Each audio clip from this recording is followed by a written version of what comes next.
Is going on, Philadelphia, coming at you live from the Xfinity Lounge Studios right here on PHLY. Welcome finally to week 1 episode of the Cheap Seats, and we got a packed house today. We got the entire crew here because it's a celebration. It's a celebration of Eagles football, and we're going to talk about it. We're going to talk about dropping the banner. We're going to talk about being defending Super Bowl champions. We're going to talk about what we're looking forward to in this Philadelphia Eagles season, but I just want to open this show up by just giving a little tip of the cap to the football gods. Not only, and I appreciate you for dropping our second banner. I didn't know if I'd ever see one in my lifetime. Now we're dropping 2. Are you kidding me? And opening up the NFL season, another tip of my cap to the football gods.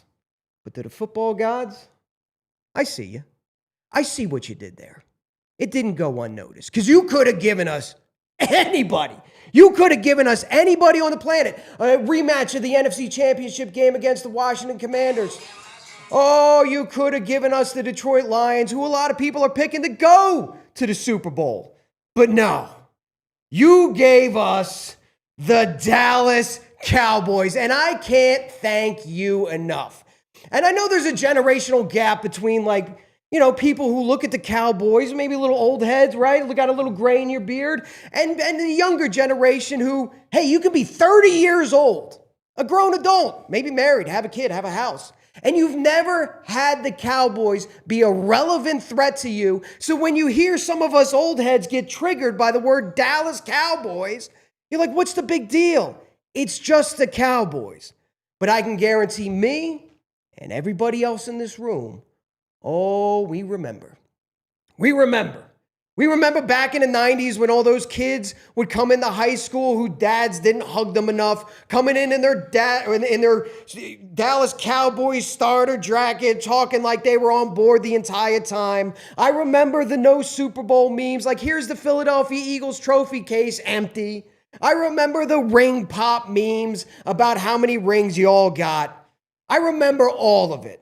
So to raise a banner in front of the Dallas Cowboys football gods, I thank you. And I welcome everybody into the studio. It's an exciting time, Mr. Jason Ashworth. Tomorrow we drop another banner. How you feeling, buddy? It's about time, ain't it? It's about time. And you said it. I mean, nostalgia hit when you said that. One of my best friends when I was younger growing up, oddly enough, was a Dallas Cowboy fan. And I wasn't even in the Philly area. He wasn't even close to Dallas.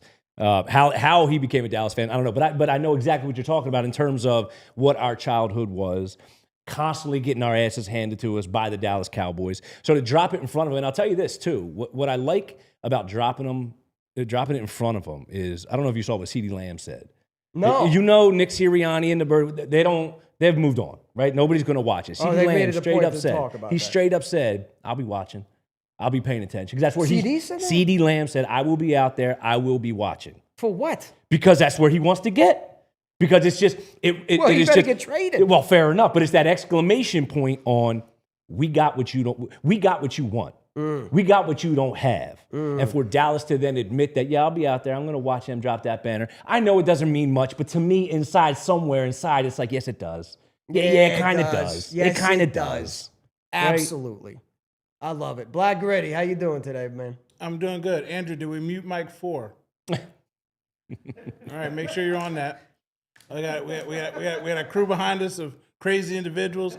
And I want to ask you a question. I know he just muted you. But everybody, is it we raising the banner or are we dropping the banner? You a raise or drop guy? Drop. Raise. Okay. Just hang it. I don't That's care. not You an raising option. it, you dropping it, just hang that thing. This is why I have a just problem keep it with you. up there. Is a 2 option A and B, and you be failing. That's what I do. It's a 50-50 proposition, what I do. and you still fail. Yeah. Raise or drop. Well, I know they're going to be dropping it because they're going to be dropping the cover off of it. I was at the stadium last night, so I saw it. But they raise it to get it up there, too. You know what I mean? It's up in the sky. It's not on the ground. So if you watch the Chiefs, they bring their banners out on the field. Oh, do they? They have their own, they have like little flag people standing around them, and they all wave them on the field. And That's nice. The Chiefs didn't watch their banner unveiling either because there wasn't a raise or a drop. That's why I asked the question, like, what do you want to call it? But I don't care that the Eagles aren't out there watching. I know a lot of people are like, they're no fun. Well, when Nick was shaving his head and he was Brittany, you cried about that. When he said, how do you like that to the Chiefs when he beat them? Everybody cried about that. And for nothing to say, he's been a goofball 90% of his coaching career. And now he's got gravitas, and everybody's like, I wish he was more like Buddy Ryan. Well, Buddy Ryan, God bless him, I love him. We didn't win nothing. We hit people. We talked a whole lot of smack. But guess what? When you're losing, that's all you got. When you're winning, you sit back, you shut up, and you look people in their face and say, yes, CeeDee Lamb, step out on this field and watch it. Because when Jalen stood out there with the confetti falling down on him, and he put it on his lock screen, he went back and did something about it. Never in your life, CeeDee Lamb, you will ever raise or drop a banner. It's never going to happen to you. Jerry Jones, God bless him, hope he lives forever with his robot heart, will never see another championship in his life. The fact that man sat there and said he lives a soap opera lifestyle and you let Micah Parsons walk with his broke back mountain self in the conference is embarrassing for you and your organization. And when they zoom in on your crinkly, old, spanked ass, we will all shed a tear of joy. So God bless us, football guys. God bless football. God bless Jerry. When you said that, like old robotic heart, all I had was Futurama. You know how they put the heads in the jar? Yeah, in the jar. T.O. went to Asia and came back with a fused leg 20 years ago. How did he do it? I don't know. So Jerry Jones, if they can make a new heart, and just keep your brain going. Just plug it in the computer and upload that because it's chef's kiss. The man sits there and says, it's about the drama. You overpaid a quarterback. And everybody's like, he's got these picks. Now he can be in Arch Manning draft. So, you know, your quarterback has a no-trade clause. He's getting paid $6-7 million, highest paid quarterback. Ain't won nothing but 2 playoff games. But you want to get Arch Manning? Or maybe you'll sit him on the bench for 2 years. But I just watched Arch Manning throw for 38 yards and get rocked by a semblance of a defense in college. So, again, Jerry Jones, God bless you. Live forever, my brother. And go get that Manning. One of the worst Mannings available, but it's a Manning. And that's the name, and that's what matters. Jerry Jones. Woo! I think when that move went down, I don't think I hated it as much. Like, I'm not telling you it was a good move for the Dallas Cowboys, but it might not be the worst move in the world for the Dallas Cowboys. No, because we'll sit here and we'll all say, look, Dallas ain't nowhere close to a championship. Back when, what was it, Veach for the Chiefs, he traded Tyreek Hill. Right? And we all looked and we said, whoa. How the hell are you trading Tyreek Hill? He's one of the best players in the game. Right? And all they did was turn those draft picks into, they got Karlaftis and they got another Pro Bowler. I'll figure it out. Got back to 2 more Super Bowls. Right? So point being, if Dallas feels like they're not getting to the Super Bowl and you're able to recoup 2 first-round picks and a Pro Bowler, I'm just saying Jerry could have done worse. I don't think, if I'm a Dallas fan, I'm pissed off. Don't get me wrong. Personally, I like him out. Like, I'm not any more scared of the Packers than I was prior to, just for me personally. And I'm a hell of sure not scared of Dallas now. So for me as an Eagles fan, I think it worked out both ways. I'm just saying I won't bang on Jerry because I know what he's doing. And soap opera Jerry, and it's so amazing, Black Ready, that you said that. Like soap opera Jerry, like that's what the Dallas Cowboys are known for. And he talks about, you know, the documentary. I didn't watch a lick of that yet. I plan to when the time's right, but I didn't watch any. But he's talking about the documentary in the 90s. And this is where this entire organization and the fan base is stuck. They're stuck in the glory days of the 90s. You see every single Dallas Cowboys fan in the comment section of any video that you post, and I post, talk about, well, we got 5 and you got 2. We got 5 and you got 2. I just wanted to put some perspective, some historical perspective on what the world looked like the last time the Dallas Cowboys won a Super Bowl. Bill Clinton was just reelected as president of the United States, Tupac Shakur was still alive. He's still alive. I was just about to say, some people think he was. The top song on the Billboard Top 100 in 1996 was the Macarena. The Macarena. The last time you guys dropped a banner. ER was the highest rated TV show. Friends was in its 3rd season. Braveheart won Best Picture. America Online doubled its customer base to 6.2 million with their dial-up internet service. 1996 technological advances. Welcome to the program Nintendo 64. 1996 also represented the debut of the DVD player. The debut of the DVD player. And the hottest toy of 1996, Tickle Me Elmo. So this is the context in which these Cowboys fans keep pumping up their chest, these dusty, old, antique Super Bowl trophies that they keep pounding their chest about. Meanwhile, the future is bright for the Philadelphia Eagles. We're going into this season, dropping a banner, yes, getting ready to smoke the Cowboys, yes, but you tell me that this isn't one of the top, if not the top rosters. I know we've been nitpicking all offseason, but when you take a look at the whole of it, you want to talk about first world problems. We're getting everybody's back. This team is stacked. Yeah. Did you watch the documentary? I didn't. See, I'm embarrassed by my co-hosts. The world we live in, there's like only 7 wonders in the world. The 8th wonder, 9th wonder, like you need to know your history. When I watch that, I'm looking at the grain on the film. I'm thinking about the Egyptians. I'm thinking about pharaohs. I'm thinking about kings of past days. And you guys don't know your history. So you do repeat it. I don't need a documentary to know my history. You didn't watch it, so you don't know what you learned. You learn that all their success is on VHS. And if you're watching this and you're a 49ers fan, just know that you also, according to E-Rock, just got into the dawn of DVD. Your mama couldn't afford it, your daddy couldn't afford it, and you definitely didn't have it in your high school. So everything you watch is on VHS. So you got to learn your history. Go ahead and watch the documentary. You don't know nothing. You're right. How did they build the pyramids? They built the pyramids. That's aliens, bro. In like 10 Jimmy years. Johnson built That's them. alien. Yeah. Jimmy Johnson built the But pyramid. Jerry Jones took credit. And he must have been an alien. He must have been an alien. I apologize. But y'all got to learn your history so you know your past. Go ahead. All right. Go ahead. Are they, you mentioned the best roster in the NFL, Yeah. right? They're in a good position. Right. The reality is, yeah, they lost Milton Williams, and yeah, they lost Josh Sweat, and yeah, they're going to have to figure out a couple things on defense. But the truth is, unlike a lot of Super Bowl champions, especially on offense, they know who they are. They're returning all their starters outside of Mekhi Becton. They're returning their entire team and their entire identity. Back in 2017, when they won the Super Bowl, they won that Super Bowl with Pro Bowler after Pro Bowler after Pro Bowler on the IR, right? So they came back into that 2018 season. They kind of had to reintegrate, figure out who they are, what roles guys are going to have. Look, this team that blew the doors off the Chiefs, they're all coming back. They all know their role. They all understand the system. They all are a part of the best roster in the NFL. So when you say they're in a good position, I think that's just highlighted by the fact that it's no BS. Yeah. Right? They don't want to worry about last season. They don't want to see a banner drop, raise, whatever you want to call it. But they know when they go out and they step on that field, it's business. And everybody has their role. They all know that role. It's well-defined, and they get to it. For me, that's what's exciting about this team. There's not a lot of guesswork. No. We know what we're about to get. No, and the messaging has absolutely been consistent, and it's been pounded over the head. And I know, BG, you said it before, and I just couldn't help but grin to myself, because you and I must have been listening to the same show at the same time, because, again, first world problems. Should the team be out there, watching the banner ceremony? Why aren't they out there, dude? They're no fun and anything like that. I know Nick Sirianni and the leaders on this team have been pounding it over and over again about, listen, we're moving on. Eagles fans, you have to understand something.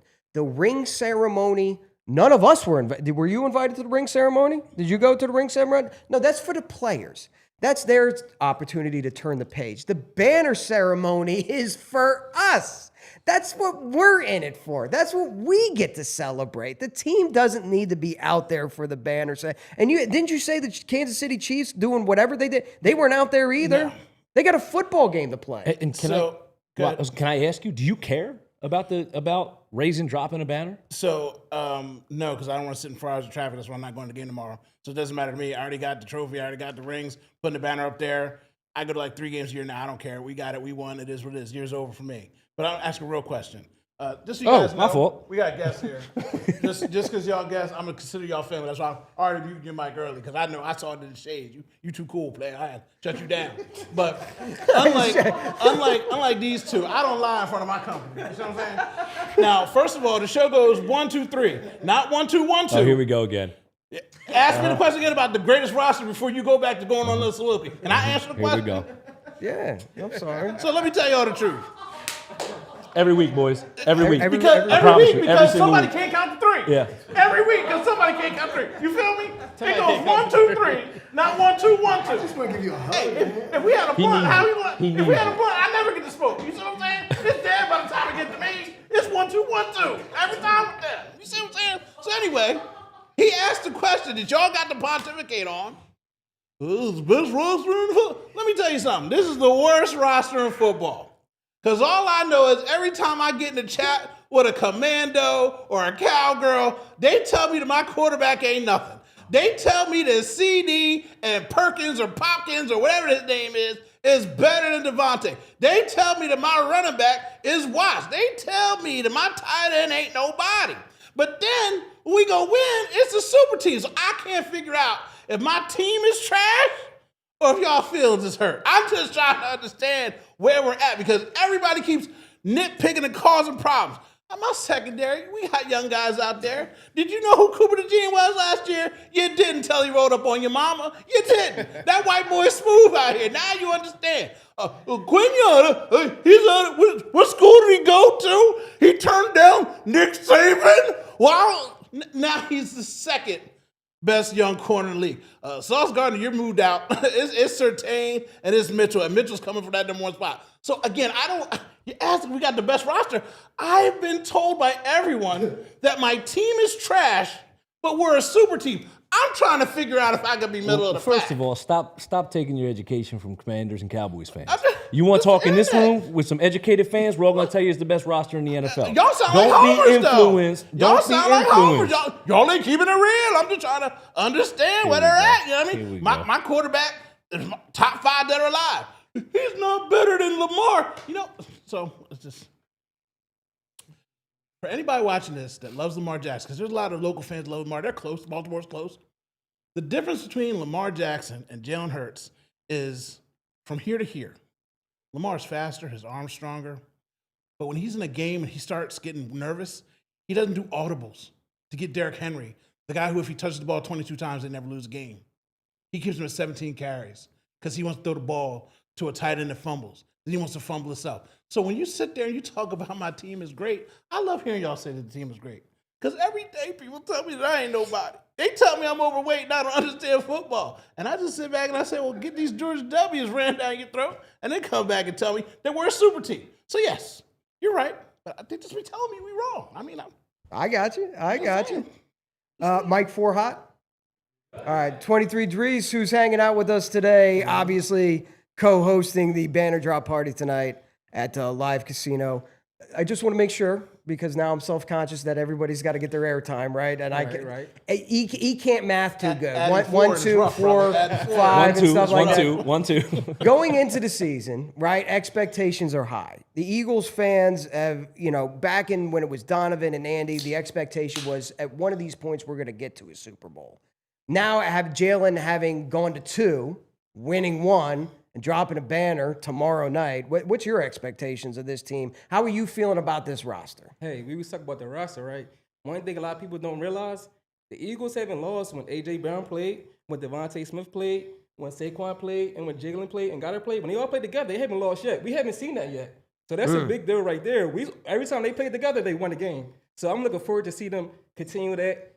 Forget the injuries. They're going to keep on going together. And that's the strongest point right there, the offense. And I feel like it's going to continue from last year. Like, there's not going to be no fall off of, this last year, only Saquon did big runs, and that's it. And that kept the Eagles in the game. No, this whole nucleus right there, we haven't seen them lose yet. So that's exciting to see. And I don't plan to see them lose no time soon. No, I absolutely love it, and it's an interesting fact. Like when all those guys are playing, like the Eagles simply don't lose. I think in the offseason we get we're Philadelphia fans, right? So we have a tendency to just get nervous. We're so invested emotionally into this team that we start to nitpick and everything.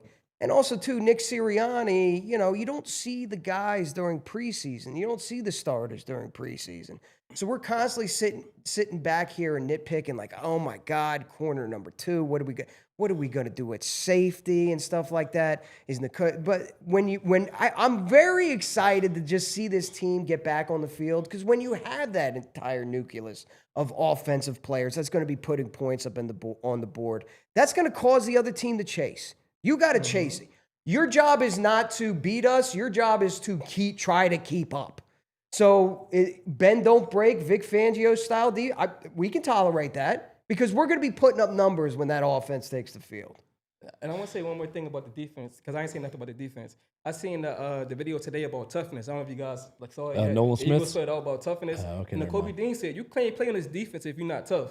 So, that's their mindset. Like, everybody got to be together. We're going to be tough. And if you're not tough, you got to put yourself on the sideline, because we ball tough. We're going to be out here and we're going to make plays. And if you ain't making plays, you ain't running to the ball every time, you ain't for this defense. Yeah, there's other defense out here you go play for. So I like that as a leader on the defense that's going to come out there and make that defense even stronger and stick together no matter who's on the field, because they're going to play hard to the whistle blow. There was a clip. Did you see the clip with Nolan Smith? Mm-hmm. Yeah, where he's talking about toughness in the Super Bowl when he tore his tricep, and they said, you've done enough in the Super Bowl.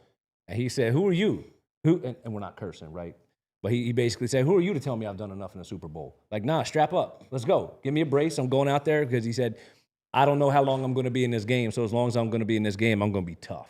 I'm going to be one tough SOB. And that's the mindset of the defense. So when we do talk about CB2, when we do talk about who's going to replace some dudes on the defensive line, when we do have questions about what that back end is going to look like, one thing you don't have to question is the toughness of that unit, of that group. One thing you don't have to question is Vic will have his guys ready to go. Now, we can sit here and we can get nervous because, look, there's positions on the defensive side I don't like. There's some depth challenges on the offensive side I don't like. But what I do love about this team is their toughness. This is one of the baddest group of men in the NFL. And at times, and you've heard it all the time, you can scheme all you want. You can't scheme for getting your ass beat. Like, there's nothing you can do. And that's the type of 53 that they have.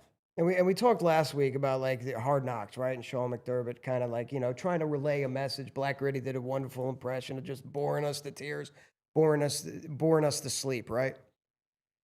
There's a difference between the messaging and receiving the message.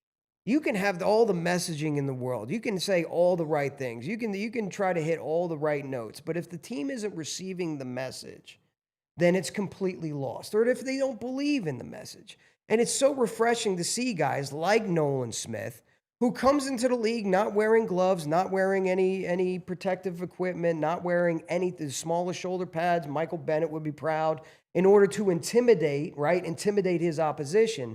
There was a point in time where when they won the Super Bowl, that the teammates who were there for when they lost in Arizona, the Chiefs, the first time, like, there's a lot of the younger guys that weren't there for that. Mm-hmm.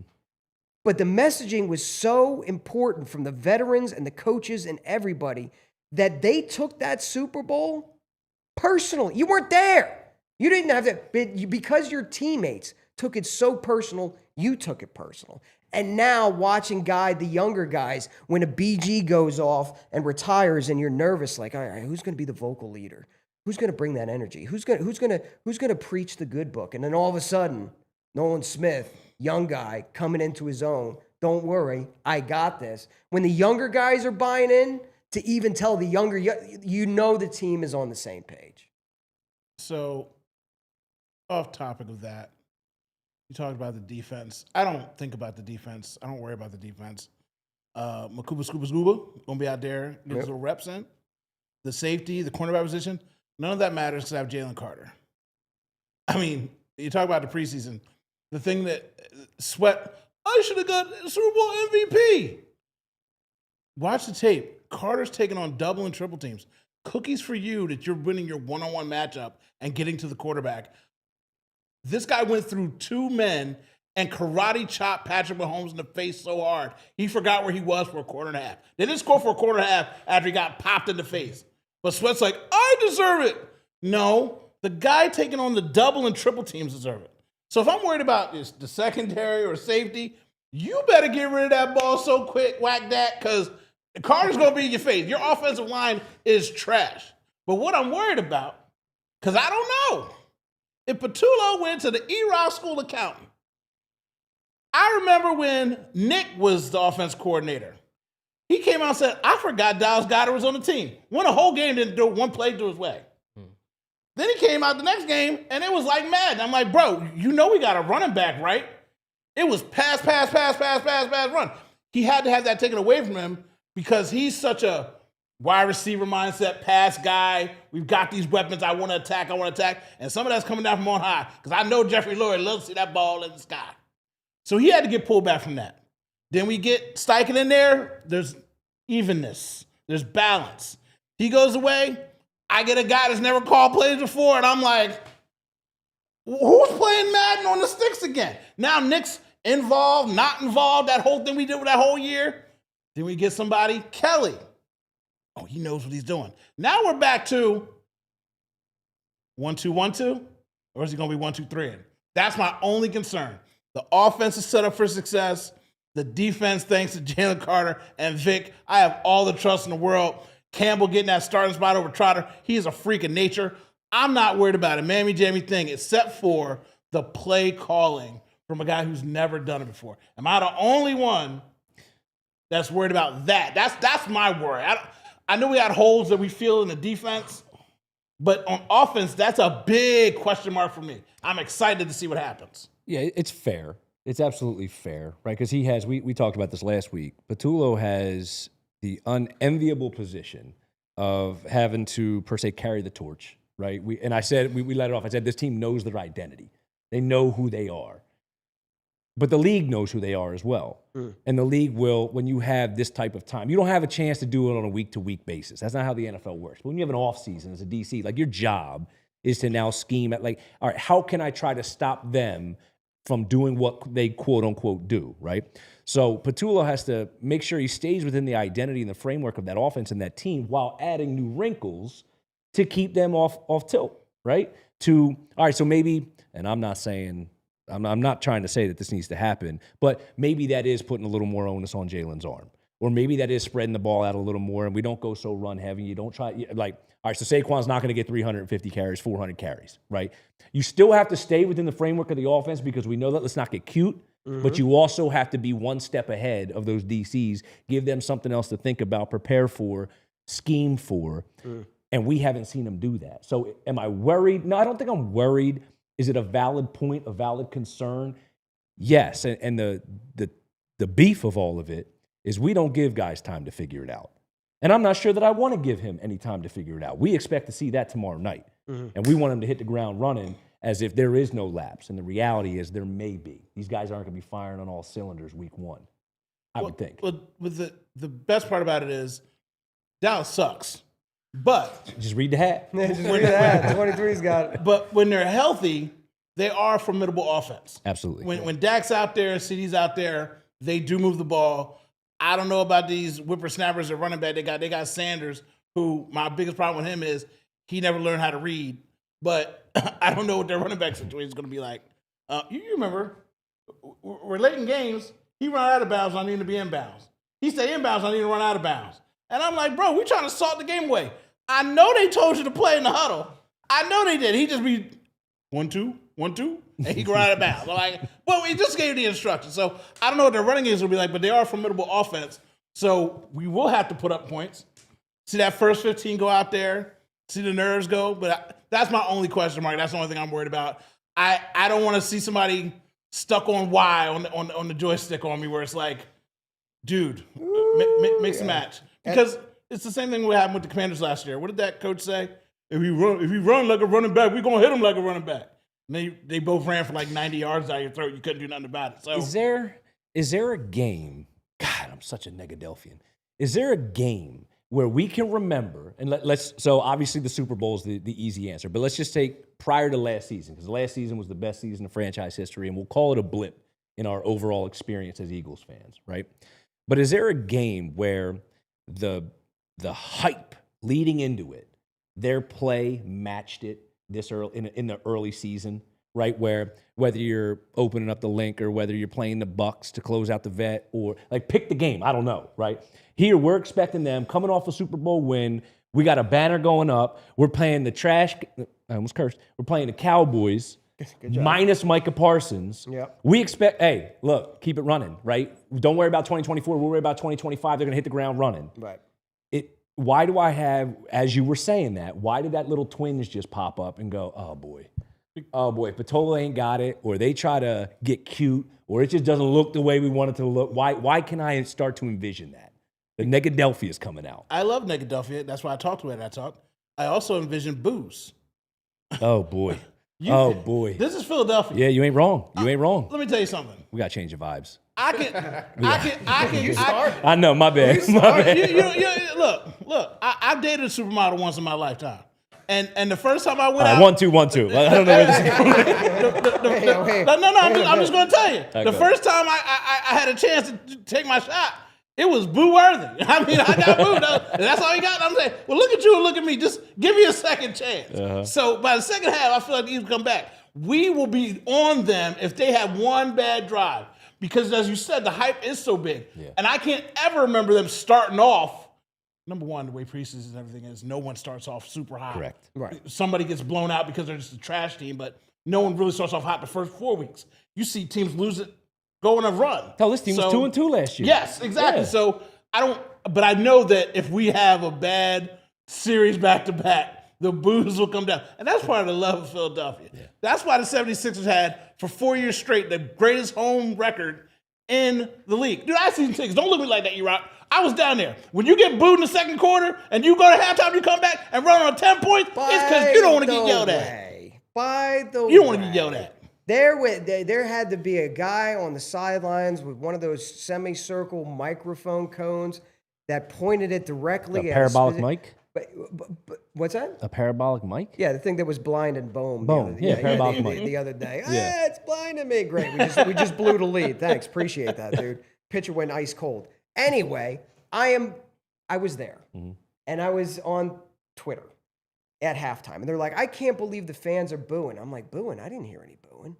I honestly, the booing at halftime has been so overblown by people that weren't there. It wasn't loud. By the way, for all those folks like listening or watching at home, there is a minutia. There is different grades of the boo. Okay, that's true. There's the angry boo. There's this was the you're better than that boo. Come on, guys. Yeah. You know you're better. We know you're better than that. There are different grades of boo. So when you hear about the boos at halftime after they dress, it's like part of the lure of snowballs at Santa Claus or everything like that. It wasn't nearly. I was there. I barely noticed it. People on Twitter were going nuts. And I'm like, what are they even talking? There was no boos. And they're like, we heard it. Hey, you heard a parabolic microphone pointed at like a group of fans that were. It wasn't that loud. But I don't anticipate just a 1 2 1 2 3. Yeah. Okay, I'm a 3 right now. Yep. Are you a boo guy? I'm a very much stay silent guy. Yeah. Are you a boo? You're a boo guy. You're definitely a boo guy. So to be fair, and you can contest this, at a game, am I not silent? Yes. Yeah. I don't even get happy. Okay. I don't have joy in my heart. Like we're at the Giants game. And we're working them like dogs. Don't bring up the Giants game.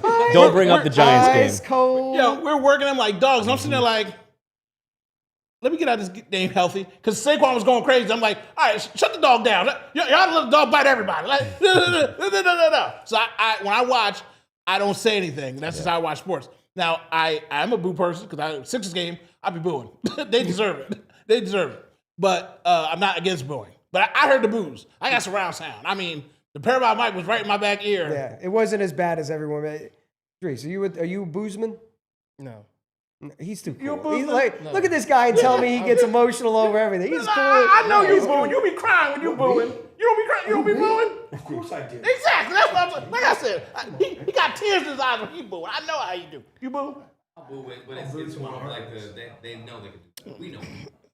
Not a boo guy. I don't think I've ever booed my own team. I don't know.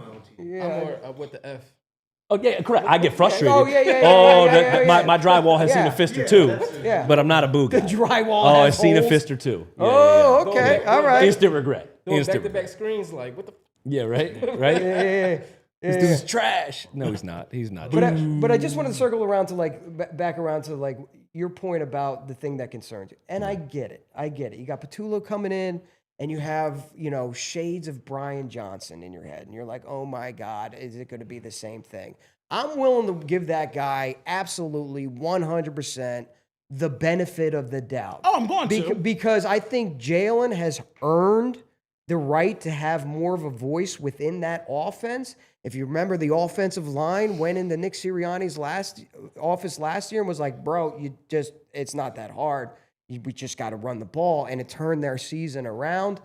Nick Sirianni knows what he wants, but also and I'm not going to compare in any way, shape, or form Nick Sirianni to Bill Belichick. But, as Gritty looks at me like that, but Bill Belichick had a way of changing his offense every single year. We got Randy Moss. It's a deep threat offense this year. We got Antoine Smith. All right, we're going to go a little run heavy. We got some speedy white slot receivers. We're going to really Amendola and Westwell. Okay, we're going to utilize that. One year they went double tight end and Aaron Hernandez and Rob Gronkowski. I'm not comparing Nick Sirianni to Bill Belichick, but what I will say is as much as we see it as a negative, the fact that Jalen Hurts has had offensive coordinator after offensive coordinator after offensive coordinator, I think he's displayed the ability to kind of roll with the punches and a new offense. And it's not a bad thing to have some wrinkles and a new offense every single year. I'm not saying that's the greatest, but look on the bright side of things. If you're game planning for Kellen Moore, you're game planning for the New Orleans Saints right now, and they're not any good. If you're game planning for the 2025 Eagles, you might get 70 to 80% of it right. There's going to be 20% in there that's new that you're not prepared for. That's the hope. That's the hope. That's the hope. I'm trying to bring it back around. Look, and I know where you're going with Belichick. Belichick had nothing to do with those offenses. That was his OCs. He controlled the defense, right? We know that. And we'll also say as time goes on, we know that shine kind of wears off Bill a little bit. We realize it was probably a little more Brady. But I'll give you something. If you don't want to compare him to Belichick, who, for all intent and purposes, or at least for the sake of the conversation, we'll call one of, if not the greatest head coach of all time. Right. So, one thing. Why didn't sorry, I thought you were done. Yeah. My bad. So the thing with Sirianni that I don't know why enough people aren't mentioning it, he's legitimately the only coach in NFL history to take his team to the postseason 4 years with 2 Super Bowl appearances and 1 Super Bowl ring in his first 4 years as a head coach. Belichick hasn't done it. Lombardi hasn't done it. You name the head coach, they haven't done it. So I think it's fair to give him the leash too, to say, okay, if he wants to bring in Patullo and it's going to be a little rough, or he needs to make some adjustments here, some wrinkles here and there. I think we're at the point where we look at Sirianni and say, yeah, you've earned that. Yeah, you're in some elite category, and you get to make some decisions that may take some time to pan out, but you've earned that time for that to work out. He's in that category. I looked at you like that because Bill Belichick doesn't care about the offense. They had offense coordinators that did that for him. He was captain defense. So that's why I looked at you like that. Secondly, as a new Nick defender and bending the knee to him, I will allow you saying he's earned that because up until now, that decision has not been his own. Correct. He is not. And when he went on the bat for Johnson, it was like, so I hear about Patullo. Some people were telling me that Jalen picked him or Nick picked him. So I don't know if he earned it or not. He's done a fantastic job. He is a Super Bowl winning coach, and he deserves a lot of credit for that as a CEO coach. And again, we're going to find out. I don't mean to be the Debbie Downer about it. It's just my question mark about it. Now, Andrew, shout out to you for being a great producer. I'm going to unleash the mute button on seat 4, but keep your finger close. On the dump. We got a delay. Because I can't trust Do we have a delay? Captain over here. So just keep your finger close to it. Because, I mean, he's out here from San Diego. I ain't smacked nobody in a while, so I just don't want to have to do it. Just make sure you keep your finger that close. So go ahead and unmute him. You safe? You safe? So bringing on to the show. Are we good? The wild card of the group, all right? The one we have to kind of sit here and all hold our breaths because the bosses are down the hall. I repeat, the bosses are down the hall. Like how far down? So behave yourself, all right? far down? What I will refer to as the E-Rock of the West Coast, Thank you. I'll take that. Aaron, West Appreciate Coast that. Swoop Nation, here in Philadelphia for the banner drop. How you feeling about the game tomorrow, buddy? Amazing. I mean, like you guys started off, we're going against the Cowboys, probably the most hated team for us of all time. We get to see geriatric Jerry just watch that banner drop or raise, however you want to put it, and I'm hoping they zoom in on his face. Oh, they will. I love the Crypt Keeper. I hope they keep him around forever. And to be with family, like you said, I'm on the West Coast, so to come out here and hang out with y'all, this is what we dream about. This is why we go so hard on the West Coast. My boy Potion knows. He's in Vegas. We go hard to represent our birds because we want y'all to hear us. That's why we get so crazy and we're the wild card and we're so loud because we are so passionate and we want all y'all to know that. So you're going to hear us tomorrow and we are coming with it. Glad to have you. Glad to have you. Glad you. you're here. And listen, that was like part of my social media thing. Like when I started doing social media back in 2007, making videos on YouTube. Like that's what I wanted to do. I wanted to bring Vegas, West Coast, make them a part of the game day experience. And when you were talking, it made me smile because we've gone this far without even talking about how great it is just to be back at the link and back with your Eagles family and they're early in the morning and smelling the grills and listening to the music and seeing Go Birds and chugging beers and everything. It is going to be an absolute opening. The home opener is not just like a game in Philadelphia. It is an event. Any Eagles game is not just a game. It is an event. It's a place to be. There are people that go down there, and I know they're trying to discourage everyone from doing it, but there are people that go down there without tickets and just enjoy the tailgate experience. Eagles fans, I promise you, we are so lucky in the way South Philly is structured because I don't know if you knew this, there's a reason why K-Lot doesn't open up until 4 hours before kickoff. It's an NFL-owned parking lot. It is the only NFL-owned parking lot. What is it now? The Xfinity Mobile Arena now? Yeah. Citizens Bank Park. They don't have to play by those rules. So we've built a culture of tailgating here in Philadelphia that when I ventured out and started to travel around, it was a culture. I showed up way too early. I showed up to FedEx Field one time at 6 a.m. People were like, what are you even doing here? I showed up to Raymond James Stadium one time and thought maybe I flew in on the wrong day because there's nobody there at 6, 7, 8. We play a game at 1. Where the hell is everybody? But we're so fortunate that we've built this culture of tailgating here in Philadelphia. I can't wait for it. We're different. We're just different. That's the best way to put it. We're just built different. Yeah. And it's a lifestyle. I find myself looking at we are built different, and I don't apologize for it. No. Right? Like I don't have control over this. This is just how I'm built. This is how I was bred. Like I'm passionate about what I'm passionate about, and I can't change that. I wouldn't change that. I don't have control over that. But what I love is when we're sitting in a room like we're sitting in right now, and people share that passion with you.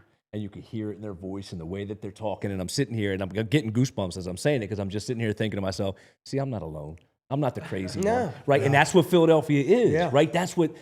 Whether we're talking the Sixers, the Eagles, obviously it's the Eagles above all. But regardless of what your passion is in Philadelphia, somebody matches that with you. Somebody shares that with you, and you can't say that in every city. That's why you're all on the West Coast, but you're still repping Philly. And it's infectious. Like we bring, I have a bar out in Philly or out in Cali, good bar. I had to do that plug real quick, but. We have outsiders coming into that bar, and they're not even Eagle fans. They're just like, we hear your chants from a block away. Yeah. We wanted to see what's going on, and they am staying and watching the whole game with us. And then by the end, they know the whole fight song. And then they come back the next weekend for the next game. And I don't think any other sports team fan base can do that. Like our energy is just different. infectious. We different. suck you in. So, yeah. Already. Shout out to bring back the booing thing that I love so much. Shout out to like the Bills, the Packers, the Steelers. There's certain teams that are like us that care, and they're the legacy franchises. They are the ones where they show up even when they suck. Like when we're not doing great, the parking lots are still full. Oh yeah, People, we could be losing people still out there. If you're a Bills fan, you lost 4 Super Bowls in a row. Your whole life is on suicide watch, and you still show up in the snow jumping through tables. So being part of a legacy franchise, like I tried to correct E-Rock last week when he wanted to discourage my pre-rings. We beat Lombardi, and if people ain't count my rings, I beat Lombardi. You ain't gonna count my ring? Named after Lombardi, but we beat him. But you ain't gonna count my ring, and you count these dusty VHS tape rings? Come on, baby. So being part of a legacy franchise where people do matter and they care. E-Rock had the video. You got dudes from London, Japan, Hong Kong. They had some dude on the moon. I'm like, we got a space shuttle? We got a bird on a space shuttle. Caw-caw, we in space. So the fact that it's all over the world and being one of the legacy franchises where people care, rain, snow, sleet, or hail, means something. Because we're not alone. And we're not alone when you're a legacy franchise with people that actually care about their team. So when I was a kid, because I'm old, my brother had a Steelers jacket because he grew up with the steel curtain. I'm like, bro, you ain't never been to Pittsburgh. And we only an hour and a half away. Why are you? Oh, the Steelers. Lo and behold, he's that punk that went and got himself a Cowboy jacket. I'm like, so here I am with my dad putting on Reggie White tape, talking about watch this, and you want to be a Steelers fan. Then you want to become a Cowboys fan. That's why you see the Cowboys run each other over trying to get in there for some free tickets because they don't have love for each other. Yeah. They don't have respect for each other. They aren't a legacy franchise. So I am proud and happy to be part of that because when you are that, like I said, we'll show up to boo you. We still paid our money. Mm-hmm. You watch the tapes of Santa Claus? The stadium was kind of packed, wasn't it? I'm just saying, there's a lot of people live to see Santa Claus get rocked, and we wasn't winning nothing. No. So proud to be a part of a legacy franchise. We have 13 minutes left in this show before we got to literally sprint out of here to get down the live casino to, again, talking about a great environment, a lot of Eagles fans enjoying our fandom and celebrating. The Eagles dropping a banner tomorrow. We're going to be partying at Live Casino, so we're going to be sprinting out of here. But before we get out of here, and I'm going to loop you two guys into this. I asked the boys. I'm going to put you on the spot. I apologize for this. But now you're officially... We're used to it. We're officially going to be... You are now ingratiated. Yeah, you were now ingratiated. You passed the test. You did not swear on Mic. Congratulations. Yet. Oh, there's we still got 13 time. minutes. We got time. So I asked the boys in text in the group chat. I was like, "Hey man, we're gonna get on the record, and we're gonna hide this piece of paper, and we're gonna revisit it at the end of the season, and see what our predictions look like." Okay. So I'm gonna start Black Gritty. How many wins will the Philadelphia Eagles have this year? 13. So they're going 13-4. Oh, you can add that though. What's that? Your math kicked in. Math work right there though. See that? It's quick. Wow. You can't Wow. win. You can't win. Wow. Good job. Deep breaths. It's like you got that, right? No, you have. See how You're quick right. that You're was? right. See how quick that was There's for 13 me? minutes left. Wow. All right. How far are the Philadelphia Eagles going to go this season? Super Bowl, win or lose, they're going to be in the bowl. Give me one bold prediction for this year. One bold prediction for this year is Quinyon Mitchell will have 7 interceptions. Wow. I like that. 7 INTs. Oh, my God. And since they are going to the Super Bowl, who will the The Philadelphia... Baltimore Ravens. Thank you. God, dude. Are you in my brain? I mean, if you're smart. Mr. Jason Ashworth, how many wins will 12. 12-5. Okay, good job. Ooh, this guy. How far the Philadelphia... Super Bowl. Super Bowl. You just top. Give me a bold prediction for this year. All right. Start thinking, I'm boys. gonna ride What are with you I'm gonna ride with one here. because I'm going to say for the first time in his career, Jalen throws for 4,000. But that's not the bold part. I'm going to tack 30 TD on that. Passing. 4K Passing. yards. 30 passing TD. 30 passing. Passing, not total. Passing. And punches his ticket to the Hall of Fame. Since the Eagles are going to the Super Bowl, who will they be playing in said Super Bowl? So I'm not going to say the Ravens now because you did. I will say that was it week 16 or 17 they played the Bills, so I'll say that's the preview to your Super Bowl. Bills? Yeah. I like it. Aaron. Aaron. Is there an Aaron here? How many wins will the Philadelphia Eagles have this season? 20-0. They are going undefeated. I'm going to say that every season. Just because I like Gritty's face right now. This is the look I How wanted. far? I've answered Cocaine is a hell my. of a You drug. answered that question. I answered my own question. How far are the Philadelphia? Give me one bold prediction. That's bold. I think There it is. That is bold. All right, if that's it, man. I If think that's the it. Broncos are actually going to come out top on the AFC West. So we're going undefeated, That's my bold prediction. and the Broncos. Yeah, that's We what we were drug talking about test last here, week. man. Oh, you do? Yes. I don't work there. You're in trouble. Dries, grab that mic, pull it towards you. I'm going to ask you the same questions. Yeah, You got limp. There you go. You got limp. Just hold it there and smack it for a while. It'll get better. Wow, bosses. What? Bosses. Oh, jeez. Jeez. Dries, how many wins will the Philadelphia Eagles have this season? 12. 12-5. How far are the Philadelphia Eagles going to go this season? Back to the Super Bowl. Super Bowl. Who will they be playing in said Super Bowl? The Baltimore Ravens. Ravens. One bold prediction. Jihaad Campbell, Rookie of the Year. Campbell, Rookie Defensive of Player of the Year followed by a Defensive Rookie of the Year. I like that core. I like it. And as for me, before we give our final thoughts and get on out of here. What do we got here? We got one more. Oh, we got, okay. Yeah. Yeah. What you got here? All right, you're going 13. 13-4. Yeah. The match shut down. How far are the Philadelphia Eagles going? Go ahead. Well, who are they playing? I still trust Andy. And Ooh, Chiefs again. That's the first mention of the Chiefs. good movies. They said it'd be the Okay. first I'm sure the NFL would love to see that. quarterback veto 3 times. Oh, and now the Taylor and Travis are engaged. Oh, Hey, now, yeah, he's going to more. refocus on football. Uh-huh. Okay. Right. And give me one bold prediction.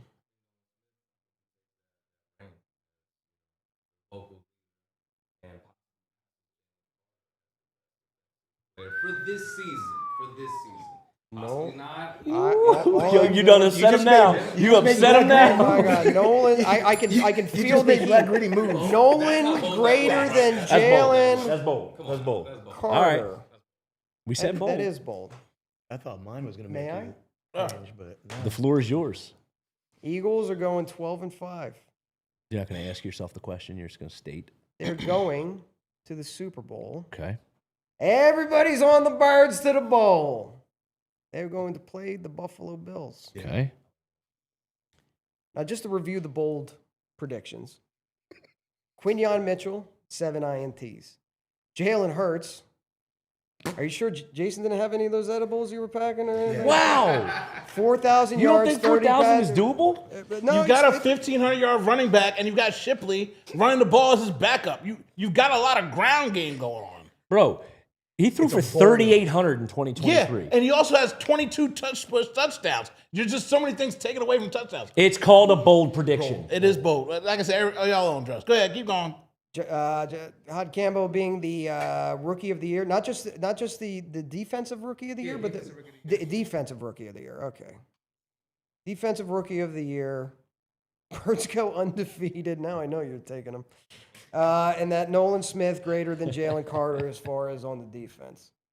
My bold prediction: Saquon Barkley will be the first running back in NFL history to go for 2,000 yards in consecutive seasons. Ooh. 2K times 2. May I real quick? Say Just real one. quick. You may. You know Quinn, they're not going to throw in his direction. You know that, right? You know that. So here's the thing about that.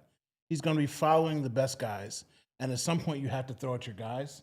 And he had the ball in his hand 42 times last year and dropped He really it. did drop a He handful. dropped, He really did. He dropped really 42 did. I know. interceptions last He year. really did. So I'm He hoping really- that he okay. gets his hands on a couple. You know I what just mean? wanted to throw back that 100%. reality check to you. Last year we talked about it over and over and over again. I know. So when he finally got one, in Yeah. the And they got one in the postseason, yes, too. yes. Yeah, It was yeah. just like, dude.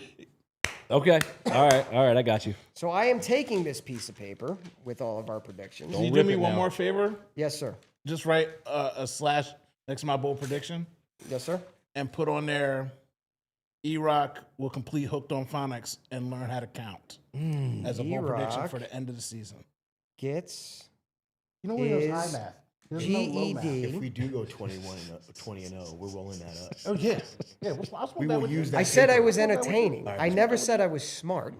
I said I was funny. I never said I was intelligent. I mean, you seem to be doing great at high math.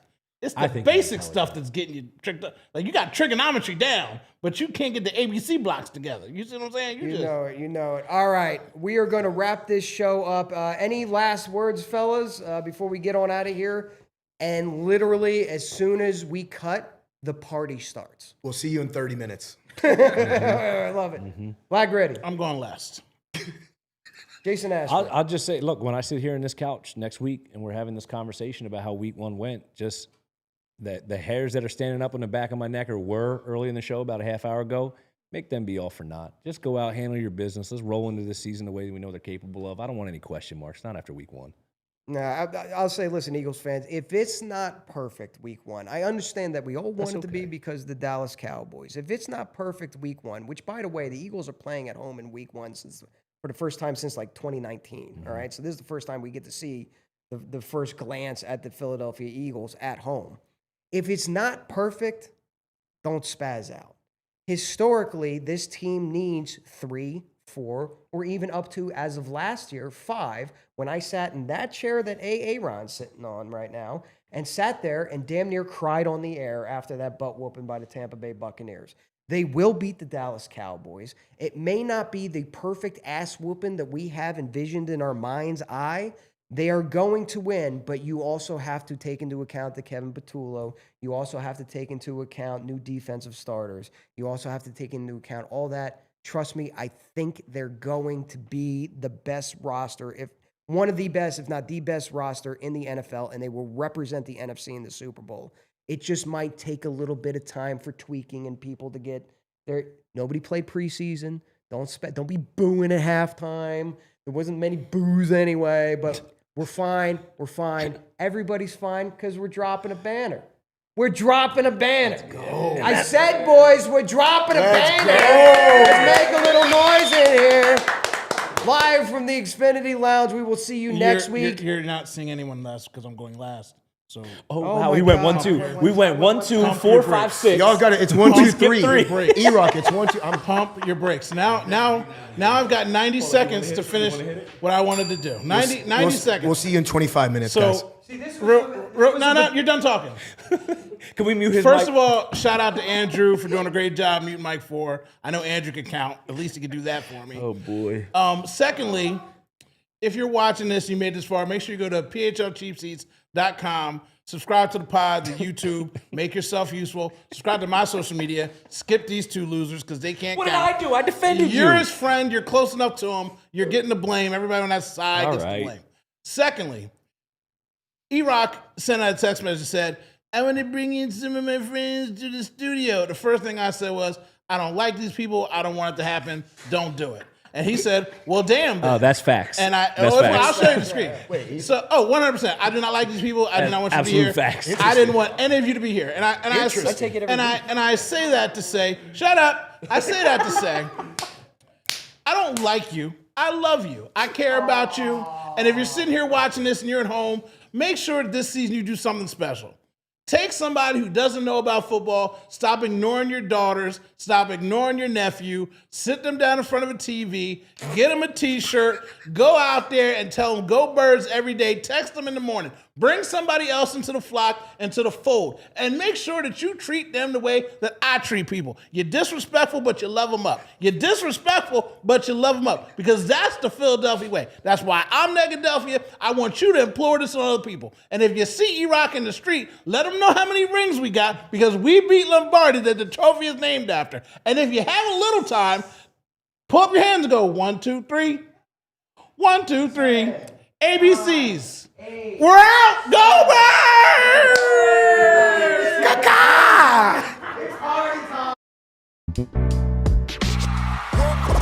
We all silly like the mayor.